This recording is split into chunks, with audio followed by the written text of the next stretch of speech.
to Qual's perspective. I perch atop Victor's shoulder while he sits on Deck 0, surrounded by the humans from the planet we visited most recently. Jay and Yasmin are sat talking with the woman I recognize as the mother of the boy that first encountered the preliminary landing party.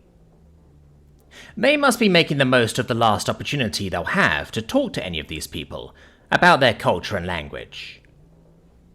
Elsewhere, Fluffy, Sam, and Qinglong are playing with some of the children, all three clearly aware of the need to take care of the smaller and, relatively, more fragile Deathworlders.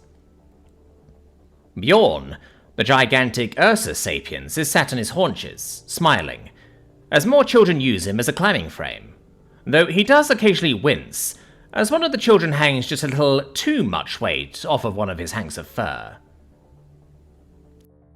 Attention all. We will immediately be arriving in the Citadel system. All who wish to see the moment of arrival, please take position at a front-facing window, comes Twilla's voice, comprehensible via my translator speaking through Noah Mazuri, rather than Galactic Standard for the benefit of our guests aboard. Many of the Mazuri look around as if trying to work out where the front of the ship is, before taking their cue from those that know and moving towards the bow. Victor follows, myself still being perched on his shoulder, and we take position in the crowd of Terrans, standing at the portside bow window. The only things visible out of the window are the bridge and bridge crew quarters, in the head of the ship, at the end of the neck that connects it to the ship's main body. Up and to our right, the Swift Claw, currently flush with the ship, plugged into its mounting at the top of the ship's sternum, and many stars moving by us. The stars are packed so closely together in the core that the planet we're about to arrive at effectively has no night, only a brighter day, when its own sun is up, and when its sun is down, a dimmer day, illuminated by the light of the stars outside its own system. The hum of warp ceases, and all at once, the stars stop in place, a planet having appeared before us. Covered with a brightly illuminated, planet-spanning city, the world is around half covered with shallow oceans that shape its land into an intricate maze. Though not a cradle world to any sapient species, it is ideal for habitation by the overwhelming majority of Galactic Union members. That fact, together with its position so close to the center of the galaxy, led to it being chosen 1.2 million years ago as the seat of the Galactic Parliament and capital of the Galactic Union. We gaze upon the most populous planet in the galaxy behind only Earth. 55 billion sapiens call Citadel home. Twilla makes another announcement. We have now arrived at Citadel. Would all disembarking passengers and crew check their holopad for their boarding group number and make their way to the shuttle bay at the time specified? There isn't space on the Swift Claw for all the Mazuri to comfortably travel at once, so they are being divided into 3 boarding groups. I check my holopad.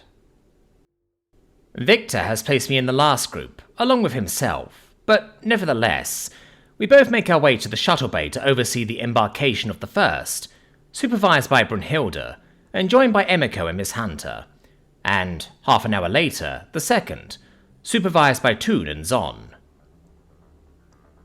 When it is finally time to board, Victor steps forward.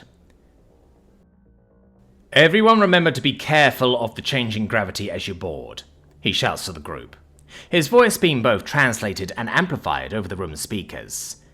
I know it looks like a 30-degree upward slope, but the moment your feet are on it, it becomes your new down. The crowd of people file on, with Victor and I being the last aboard. The prisoner is remaining in the brig for the moment. He will be retrieved for transfer later. From my perch atop the shoulder of the tallest person on the ship, I'm afforded a comprehensive view around the room full of Terrans, who, until a little over a month ago, were sick, injured, aging, or caring for others that were, and had no idea that Terrans weren't the only sapient creatures in the galaxy.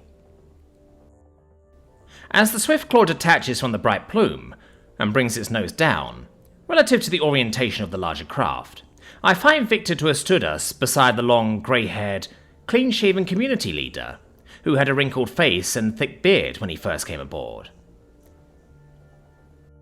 "How are you feeling, Witold?" asked Victor, able to be a little more conversational due to the fact that the Elder was one of the very few who we have issued a translator to. "Extremely nervous," admits the man. "What are you nervous of, exactly?" I inquire. I hope kindly. He passed before answering.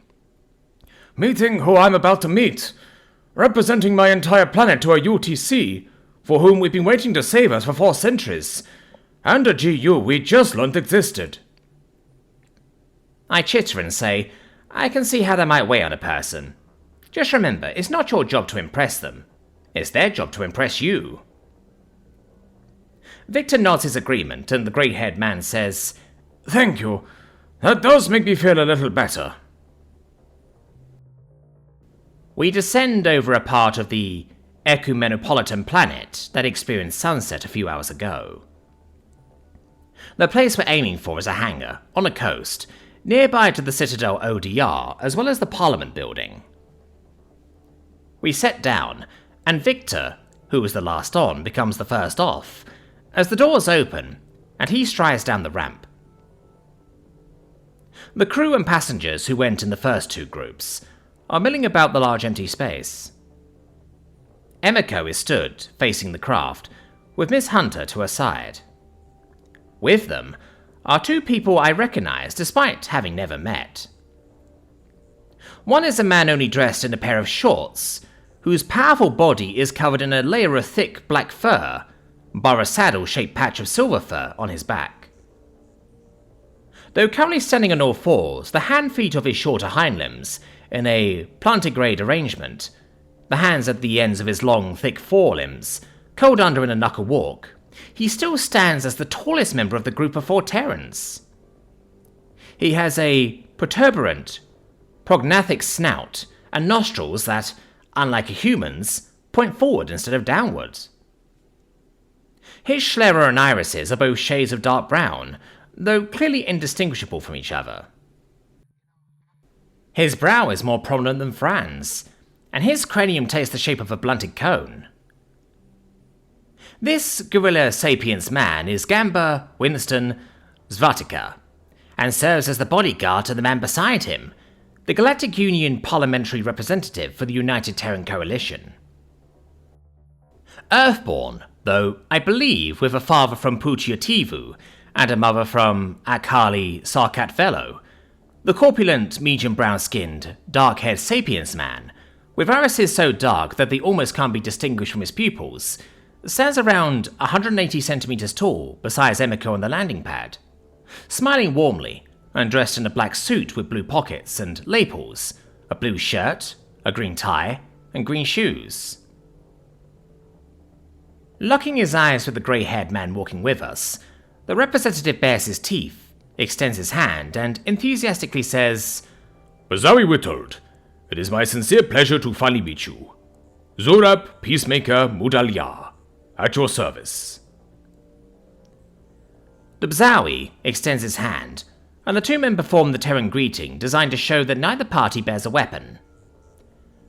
"The honor is mine, Representative Mudaliar," returns the grey-haired man tentatively. Still smiling, and grasping the Bzawi's hand, Mudaliar continues. "I received word earlier today that the first flotilla has departed Noe Pomorzi, bound for your planet. A few weeks' head start should be enough before we dispatch a ship to repatriate all your fellows here to arrive with or after the 8 ships. In the meantime, we've cleared out some of the accommodations in the ODR for all of you. I hope it's to your liking."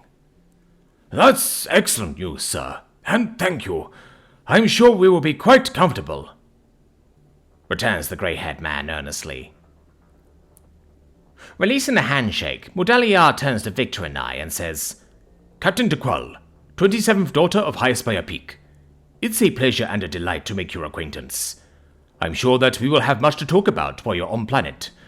Mistress Miyazaki here has been regaling me with tales about you."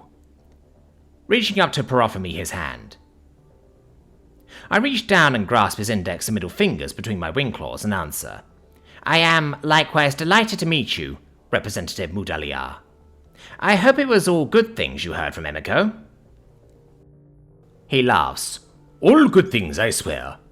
Other than that, the only entertainment while we waited was watching Mr. Zweitica here challenge Miss Hunter to an arm wrestling match. Who won? Inquires Victor, aiming his question at Fran. I lost, answers the gorilla man, before Fran has the chance. His voice deep, gravelly, surprisingly refined, and the tips of long canine teeth visible between his lips. To be expected when challenging the strongest woman alive. I don't regret taking the opportunity to do so, though. Fran's cheeks flush pink in the visible and glow hot in the IR spectrum, but other than that, she doesn't react. At this point, Mudaliar greets Victor. See us as Victor cuddles Taylor. I must confess myself a little starstruck. Victor takes Mudaliar's hand and answers. That's a funny thing to hear from the face of the United Terran Coalition. Definitely an ego boost, though. The man laughs. It's quite true, I assure you. Both of my children are very taken with you. I think even my husband is a bit of a fan. Victor's shoulder shakes from mirth. All right then, says Mudaliar, clapping his hands together. Shall I lead the way?